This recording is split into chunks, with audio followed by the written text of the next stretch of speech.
What's up, ladies and gents, Kknowley here. I am back with another Payday 2 video, and most importantly, the King's back. For those of you who started to play Payday more recently and don't know what I'm talking about, today I'll be discussing a weapon that infamously lauded above all others for years, and may have just regained its crown, assuming its beta changes go through. For now, this is likely to be my last beta-focused video, at least until we get news of another weekend session. Although I do have plenty of little friend footage I still want to discuss, I can see things changing quite drastically in future beta iterations, so don't want to go too wild on the old opinions, or spend time creating a tier list only for everything to be completely different by the time you get it. However, I just couldn't let this one slide. It's too much of a classic to ignore. If you haven't worked it out by now, I'm talking about the CAR-4, the old guard of the meta. More specifically, I'm going to be focusing in on the DMR kit variant, and thus DMR modded assault rifles in general here, as I believe on the balance of things, they received the most positive adjustments of any weapon type in the beta. Sit back, relax, and let's head back to 2015 together. Before I delve into the history lesson, here's today's main build. I've been addicted to rocking Anarchist Zerk setups recently, as they let me test weapons at their absolute best, so this one only has a few slight variations on my recent videos. I did initially try the car on a very 2020 Meta-Slave Stoic setup, you can see on screen here, rocking the Judge as my secondary with slug rounds and overkill aced. This worked absolutely fine, generally speaking, but I didn't love the breakpoints I was hitting once the shotgun range drop-off came in, and generally found it to be slightly ammo inefficient, so moved on to something more up my alley. Obviously, we are rocking the CAR-4 in this build, modded for a solid concealment stat, but not excessively, meaning we still have exceedingly good accuracy and stability when all is said and done. And of course, with the DMR kit paired with a nice Zerk, this means easy one-shot headshot kills on heavy SWATs, just as I discussed with the Contractor and the M308. The secondary is the 5.7 AP pistol again. It's just such a great utility option now, especially if you're after a lot of concealment and running crits as we are in this setup. As I said earlier, this is my standard anarchist type build right now. This video is less about the build, more so about the power of this classic weapon. So, build out of the way, let's reverse time for a bit of context, shall we? Back in the day, circa 2015, the CAR-4 and Locomotive were by far the most customizable, ammo-efficient and all-around consistent weapons in the game. The car was pretty faithful to its real-world counterpart, the AR-15, dealing brutal damage even back before builds were full of the crazy multipliers they are today, and also came with the surprising potential for high concealment. There wasn't half the variety there is nowadays, so it's no surprise they were the kings of pre-update 100 Payday. With the addition of the DMR kit in the Butcher's AK car mod pack, it got even stronger, and really was the modern Akimbo Goliath, so to speak. There was always one sure to be found in any lobby. Sadly, the King of Payday fell out of favour gradually. First when the DMR kit ammo pickup was nerfed, seriously hurting its consistency, and more fatally as additional buffs came to weapons like LMGs and snipers over the years, the car really was left in the dust, outside of occasional use in specialised builds or on lower difficulties. Well, Overkill have finally decided enough is enough. Time for a resurrection. They've half-nerfed the all-powerful LMGs, I mean, at least an attempt was made. They did reduce their recoil for some reason, but that ammo change is sure to sting, and they demolished most sniper rifles to the point of non-viability, opening the door for precision assault rifles to take their place. To top all that off, the nerfs made all the way back in update 100 was somewhat reverted for ammo pickup.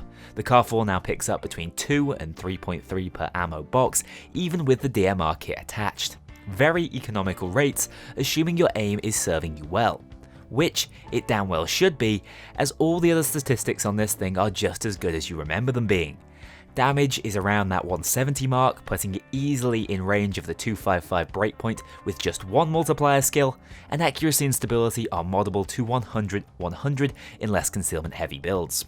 Beyond these surface level changes, the damage range multiplier is specifically set to favour assault rifles. Although long-range damage increases aren't as desirable as close quarters ones due to the nature of most Payday gunfights being within 10 meters, ARs have the advantage of never doing less than 1 times damage at any range. This means the CAR-4 cannot fall below its key one-shot kill damage targets post-patch like other weapons already are.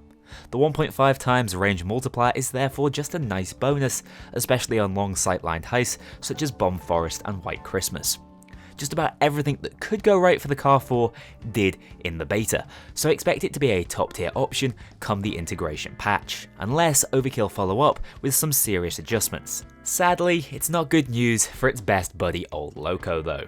Leaving the analysis there wouldn't really be doing my due diligence to this legendary gun. I'd like to compare it to something else I've been holding up as a top tier weapon in the beta, the M308. A statistically similar looking weapon on paper and the perfect reference point for the car's power.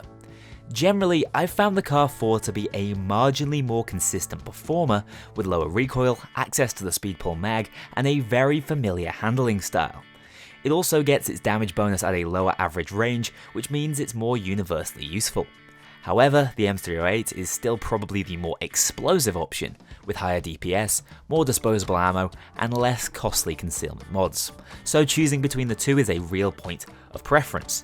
But remember, if you go by my recent videos, being compared to the M308 is pretty high praise at the moment.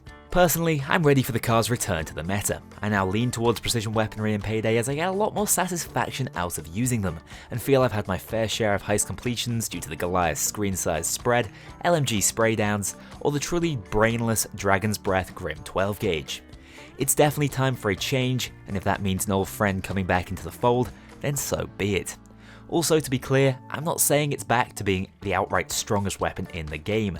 This time around there's a lot more competition, as many patches and DLCs have gone in between. As I mentioned, the LMGs are still holding up nicely, as are plenty of the shotguns, and even within the DMR class, weapons like the Little Friend and M308 look amazing.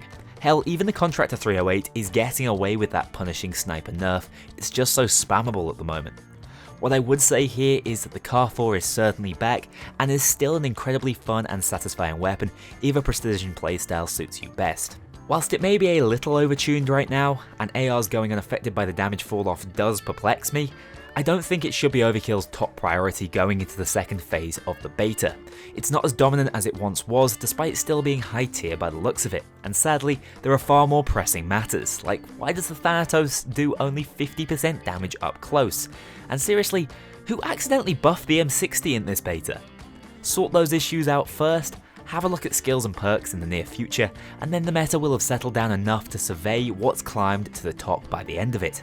Then and only then should you make us say goodbye to an old friend once more. Thank you so much for watching this video, stay tuned, pretty certain Overkill has more surprises in store for us any day now, with the first City of Gold heist and Tailor Pack now confirmed and on the horizon. As soon as we find out anything further, you'll be the first to know. I'll see you all soon. As ever, thank you very much to my Mean Infamy patrons and above. If you want to join that infamous club to see yourself in the credits or get early exclusive access to my videos, including the story videos, check out my Patreon link below. Remember the Discord is open to all if you crave some more Payday discussion.